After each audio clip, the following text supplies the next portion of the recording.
Good afternoon, class. This is Tanvi Agrawal. Today we are here with our new topic, and today we are starting. I am starting the new chapter, that is chapter 3, human reproduction. Okay. So today's topic is male reproductive system. I will discuss today about the structure and the uh, primary and secondary sex organs of the male reproductive system. First of all, we come to know about the human sexually reproducing. Humans जो हैं वो sexually reproduce करते हैं. Humans are the viviparous. Viviparous means they produce children, not eggs. So we are viviparous. Formation of gametes, the process by which the formation of gametes takes place, that is called gametogenesis. Male gamete is sperm and female gamete is ovum.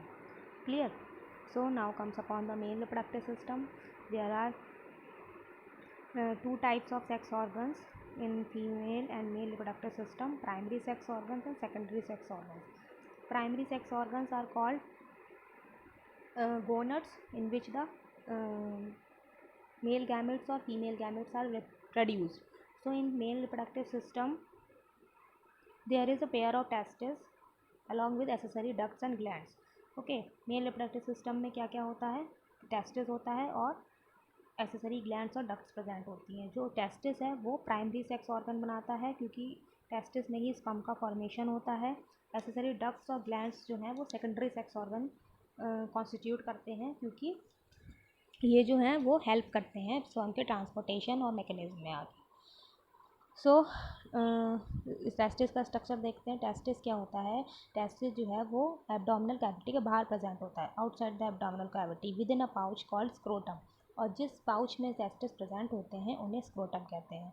Scrotum help in maintaining low temperature 2 to 2.5 degree lower than normal internal body temperature. Means scrotum क्या होता है? Scrotum में का जो temperature होता है वो mail की बॉडी के टेम्परेचर से 2.5 डिग्री कम होता है. क्यों कम होता है? क्योंकि जो टेस्टिस है उसमें जो स्पर्म प्रोड्यूसिंग सेल्स होती हैं उनमें लो टेम्परेचर की नीड होती है, वो हाई टेम्परेचर पे सर्वाइव नहीं कर सकती. इसीलिए जो टेस्टिस हैं वो एब्डोमिनल कैविटी के बाहर प्रेजेंट होते हैं, अंदर नहीं होते. टेस्टिस का शेप अगर देखें तो ओवल होता है. 4 to 5 सेंटीमीटर लेंथ होती है, 2 to 3 सेंटीमीटर विड्थ होती है. हर टेस्टिस में 250 कंपार्टमेंट्स होते हैं, जिन्हें टेस्टिकुलर लोब्यूल्स कहा जाता है. Each testis has 250 compartment, that is called testicular lobule. और हर लोब्यूल में 1 से 3 सेमिनिफेरस ट्यूब्यूल प्रेजेंट होती हैं, जिसमें कि स्पर्म प्रोड्यूस होते हैं. तो टेस्टिस है, देखो इसका स्ट्रक्चर, ठीक है, 2 हैं, पेयर में हैं. और टेस्टिस के अंदर क्या है? Testicular lobule. ठीक, ये टेस्टिकुलर लोब्यूल कितने प्रेजेंट होते हैं? 250 इन नंबर. ठीक, जैसे ये टेस्टिस है, इसमें 250 क्या है? इसके टेस्टिकुलर लोब्यूल्स हैं, और हर लोब्यूल में सेमिनिफेरस ट्यूब्यूल है. हर लोब्यूल में सेमिनिफेरस ट्यूब्यूल प्रेजेंट है, और 1 से 3 प्रेजेंट होती हैं. ये बहुत कॉन्वोलेटेड होती हैं, घूमी हुई होती हैं, और बहुत लंबी भी होती हैं, लेकिन क्योंकि बहुत कॉन्वोलेटेड है, क्वाइल्ड हैं, इसीलिए ये छोटी जगह में ही एडजस्ट हो जाती है. Seminiferous tubule. और सेमिनिफेरस ट्यूब्यूल के अंदर 2 तरीके की सेल्स होती हैं. पहली है स्पर्मेटोगोनिया, दूसरी है सर्टोली सेल्स. जो स्पर्मेटोगोनिया है वो क्या है? मेल जर्म सेल है. इसी से आगे फर्दर स्पर्म का फॉर्मेशन होता है. और सर्टोली सेल का फंक्शन है जो डेवलपिंग स्पर्म है उसको न्यूट्रिशन प्रोवाइड करना है. मेल जर्म सेल अंडर को मियोटिक डिवीजन, मियोसिस होती है जर्म सेल में, और फाइनली स्पर्म का फॉर्मेशन होता है. सर्टोली सेल जो है वो इसको न्यूट्रिशन प्रोवाइड करती है. अगर ठीक है, अब देखो जो रीजन है outside the seminiferous tubule, mean seminiferous tubules के अंदर का रीजन और सेमिनिफेरस ट्यूब्यूल के बाहर का रीजन अलग अलग है. तो सेमिनिफेरस ट्यूब्यूल के अंदर क्या प्रेजेंट होती हैं? सर्टोली सेल और स्पर्मेटोगोनिया सेल्स. और बाहर की ओर प्रेजेंट होती हैं इंटरस्टिशियल और या फिर लेडिक सेल. इंटरस्टिशियल को ही लेडिक सेल्स कहते हैं. देखो ये छोटा सा डायग्राम ये बना हुआ है, इसमें देखो जो स्पर्मेटोगोनिया है, ठीक है, स्पर्मेटोगोनिया और Sertoli cell are present inside the seminiferous tubule, अंदर प्रेजेंट होती हैं. और जो इंटरस्टिशियल सेल्स हैं वो बाहर की तरफ प्रेजेंट होती हैं. इंटरस्टिशियल सेल्स को लेडिक सेल्स भी कहते हैं, जो कि हार्मोन प्रोड्यूस करती हैं, मेल हार्मोन प्रोड्यूस करती हैं, जो कि एंड्रोजन कहलाता है. ठीक, तो ये हो गया बेसिक स्ट्रक्चर टेस्टिस का। और टेस्टिस के अंदर जो जो स्ट्रक्चर प्रेजेंट होते हैं, मेल रिप्रोडक्टिव ऑर्गन मेन जो है वो टेस्टिस ही है, क्योंकि उसी में स्पर्म प्रोडक्शन होता है, इसीलिए उसको प्राइमरी सेक्स ऑर्गन कहते हैं। अब सेकेंडरी सेक्स ऑर्गन की बात करते हैं। तो मेल सेक्स एसेसरी ग्लैंड्स होती हैं, कुछ ग्लैंड्स होती हैं, कुछ डक्ट्स होती हैं जो कि स्पर्म के ट्रांसपोर्टेशन में हेल्प करती हैं। तो एसेसरी डक्ट्स कौन सी हैं? इसमें 4 तरीके की डक्ट्स होती हैं।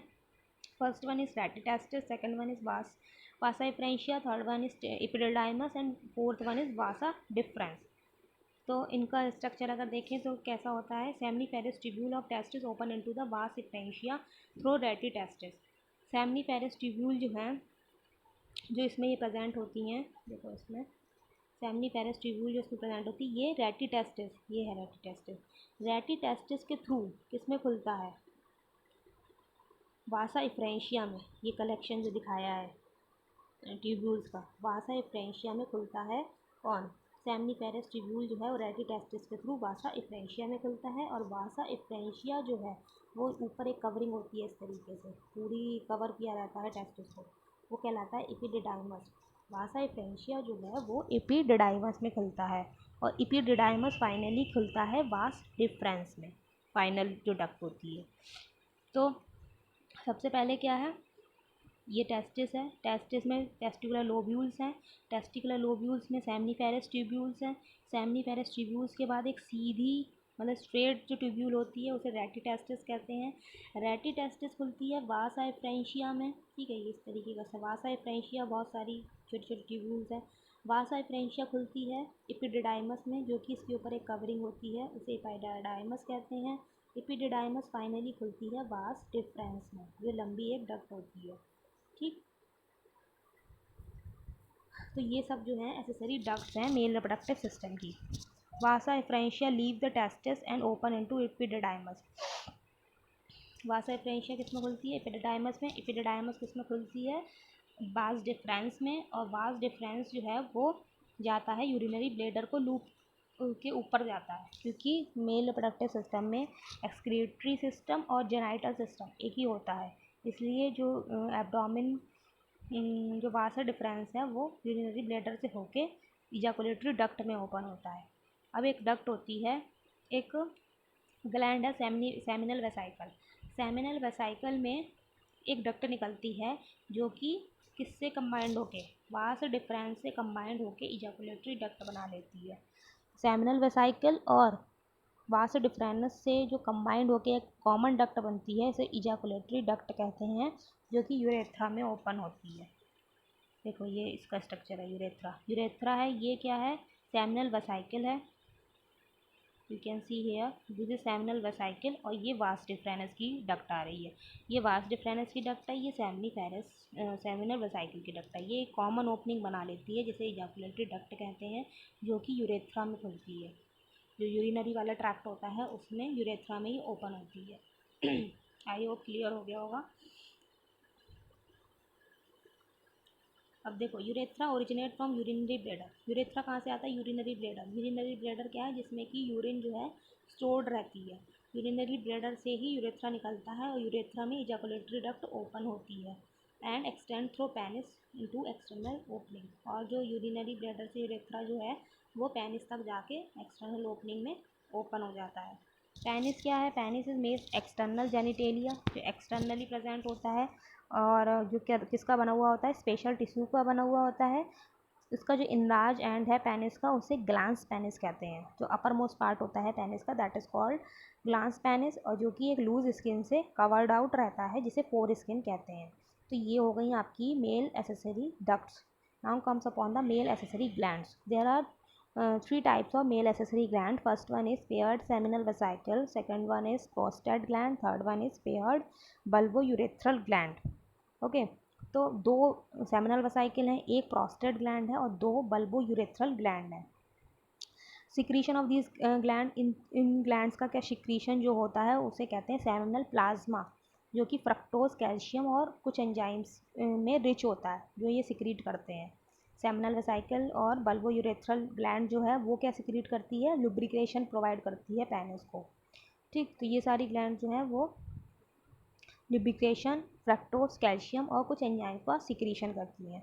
एक डिटेल समरी देख लो इसकी। Pair of testis, there are 2 testis inside the male reproductive system which is present outside the abdomen, the cavity in which the testes are present called scrotum. In the scrotum, 2 testes are present, and each testis have 250 testicular lobules, and each testicular lobules has 1 to 3 seminiferous tubules. There are 2 types of cells present in the seminiferous tubule. First one is spermatogonia, which is also known as germ cell, and the second one is the Sertoli cell. Sertoli cell provide nutrition to the developing sperm. Okay. Outside the seminiferous tubule, there are interstitial or Leydig cells. Interstitial, we can say interstitial cell to or Leydig cell are both are same. And Leydig cells produce hormones, male hormone, that is androgen. Okay. Androgen, seminiferous tubule, then seminiferous tubule into the retitestis, that is the straight tube, and retitestis open into the vasa efferentia. Vasa efferentia collectively open into the epididymis, and epididymis finally opens into the vas deferens, and vas deferens cover the urinary bladder, and it goes over the urinary bladder, and the duct which is come out from the seminal vesicle and the vasa deferens combinedly make a duct that is called ejaculatory duct, and ejaculatory duct open into the urethra. ठीक है, finally the urethra originate from the urinary bladder and which extend through penis, and the excretion urine and the sperm are come out from the penis, and that's all about the male reproductive system. Okay, so I hope सबको clear हो गया होगा.